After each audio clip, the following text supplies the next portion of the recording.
এগুলা এগুলাই জিনিসটা দাও, আমার মা আসুক তারপরে। না না, যেটা অভিযোগ সেটা কি মানে বলবো না, তোমাদের মাই বলতে পারবে। পারিবারিক ব্যাপার কি? বাড়ি ব্যাপার তো, কি বাড়ি কি ব্যাপার এগুলা এখন বলতে পারবে। মানে কোনো গন্ডগোল হয়েছিল কি? তোমার বউকে ধরেছে কেন? আরে দাদা, আমার মা আসুক, সব গল্পটা বলতে হবে। ফের মধ্যযুগীয় বর্বরতা, ডাইনি সন্দেহে গৃহবধূকে পুড়িয়ে মারার চেষ্টার অভিযোগ। স্থানীয়দের তৎপরতায় প্রাণে বাঁচলেন গৃহবধূ। ঘটনাটি ঘটেছে মালদহের ইংলিশ বাজার ব্লকের যদুপুর 2 নম্বর গ্রাম পঞ্চায়েতের জহরাতলা গোবিন্দপুর এলাকায়। ঘটনায় পুলিশ ওই গৃহবধূর পুত্রবধূ সহ তার এক আত্মীয়কে আটক করেছে পুলিশ। গৃহবধূর অভিযোগ, কয়েক বছর আগে তার 2 ছেলে পরপর অসুস্থ হয়ে মারা যায়। এরপর থেকেই তাকে ডাইনি অপবাদ দেয় তার পুত্রবধূ। এছাড়াও তার ছেলে এবং পুত্রবধূর মধ্যে মাঝে মধ্যেই কলহ লেগে থাকে, সেই ক্ষেত্রেও তাকে ডাইনি অপবাদ দেওয়া হয়। ডাইনি অপবাদে মাঝে মধ্যেই মারধর করা হয় তাকে। এদিন তাকে ডাইনি অপবাদ দিয়ে পুড়িয়ে মারার চেষ্টা করছিল তার পুত্রবধূ। লোকজন চলে আসায় প্রাণে বাঁচেন তিনি। এই ঘটনায় ইংলিশ বাজার থানায় একটি লিখিত অভিযোগ দায়ের করেছেন তিনি। তবে যদিও গৃহবধূর ছেলের দাবি এটি একটি পারিবারিক গণ্ডগোল। এ বিষয়ে পশ্চিমবঙ্গ বিজ্ঞান মঞ্চ মালদা শাখার সভাপতি সুনীল দাস জানান, ডাইনি সন্দেহে খুন বা পুড়িয়ে মারার চেষ্টা প্রকৃতিপক্ষে এই ধরনের ঘটনা আমাদের জেলায় নেই। এখন যে ধরনের ঘটনাগুলি করছে আপনারা দেখবেন হয় পারিবারিক গণ্ডগোল, না হলে জমি নিয়ে গণ্ডগোল। জহরতলা গোবিন্দপুরের ঘটনাটি ঠিক সেই রকমই। তবে অবশ্যই আমরা প্রয়োজনে ওই গৃহবধূর বাড়িতে যাব। মালদা থেকে বিশ্বজিৎ মণ্ডলের রিপোর্ট, এস নিউজ বাংলা।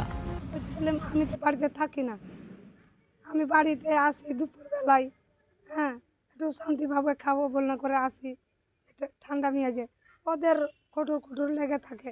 আমি বলি কি যে তোমরা কি এটা লাগিয়ে রাখো, হ্যাঁ ছেলে বউ, আমি বলি তোমরা এগুলা কি লাগিয়ে রাখো, একটু শান্তিভাবে থাকতে দিবা না, এই শান্তিভাবে আমাকে থাকতে যারু আমার হুয়া এটা বলে আমার সহ্য হয় না। তখন আমি প্রতিবাদ করতে যাই, তখন আমাকে গালাগালি করে, ডাইনি পাইনি এসব বলে, আমার সহ্য হয় না। ডাইনি কেন বলে, কিসের জন্য বলে তো আমি কেমন করে বলবো? আপনার 2 ছেলে মারা গেছিল? আমার তো 2 ছেলে অনেক দিন আগে মারা গেছে। ওটা নিয়ে ডাইনি বলে? এখন সেটা আমি বলতে পারবো না, ওটা নিয়ে বলে কি নিয়ে বলে সেটা আমি বলতে পারবো। ডাইনি বলে পুড়িয়ে মারছিল?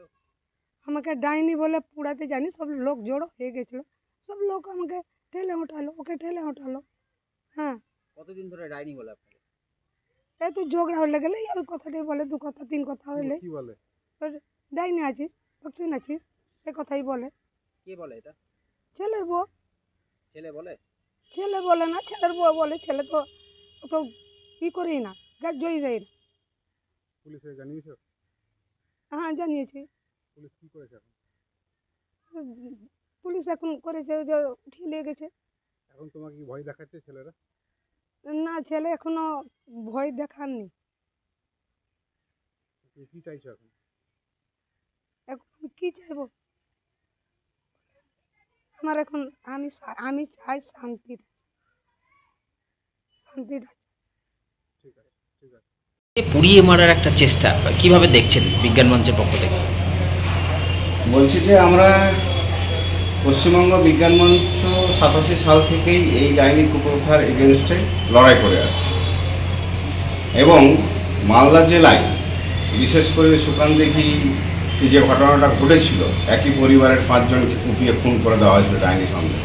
তারপর থেকে বিজ্ঞান মঞ্চ সারা জেলাব্যাপী, ইভেন রাজ্যব্যাপী ধারাবাহিক যে কর্মসূচি করে আসছে কুসংস্কারের বিরুদ্ধে এবং মানুষকে সচেতন করার বিরুদ্ধে, সেই জায়গা থেকে আমরা বলতে পারি যে এখন প্রকৃতপক্ষে ডাইনি সন্দেহে কাউকে খুন বা পুড়িয়ে মারার ঘটনা সচরাচর ঘটছে না। এখন যে ঘটনাগুলো ঘটছে, যে আমরা বিগত কিছুদিন আগেও দেখেছি বিভিন্ন ঘটনার মারফত আমরা এরকম খবর পেয়েছি এবং সেগুলো যখন আমরা তদন্ত করতে গিয়ে দেখেছি আমাদের বিজ্ঞান মঞ্চগতভাবে, তখন দেখেছি তাদের হয় পারিবারিক কোনো ঝামেলা বা সম্পত্তি সংক্রান্ত কোনো ঝামেলা বা আশেপাশের বাড়ির সঙ্গে কোনো জমি সংক্রান্ত কোনো ঝামেলা, এই সমস্ত ঝামেলাকে তারা যখন নিজেদের মধ্যে বিবাদে লিপ্ত হয় এবং এই জায়গা থেকে যারা বিভিন্ন সময় বিভিন্ন রকম ঘটনা ঘটে, অনেক সময় যারা আক্রান্ত হয় তারাও নিজেদেরকে দেখে দেয় নিজের মতো করে যে আমাকে ডাইনি সন্দেহে খুন করে। এতে করে পুলিশ প্রশাসনের সাধারণ মানুষের একটা সুযোগ সুবিধা বা সুবিধা পাওয়ার জন্য ঘটনা ঘটায়। আবার অন্য পক্ষে যারা অত্যাচার করে বা যারা কোনো পরিবারের ক্ষেত্রে, তখন তারাও বলে অন্য কাউকে যে এই ঘটনা থেকে পার পাওয়ার জন্য বা ঘটনাটাকে অন্যদিকে ঘুরিয়ে দেওয়ার জন্য এই ডাইনি চিহ্নিত করে দেওয়ার একটা মানে গল্প ছড়িয়ে দেয় বাজারে।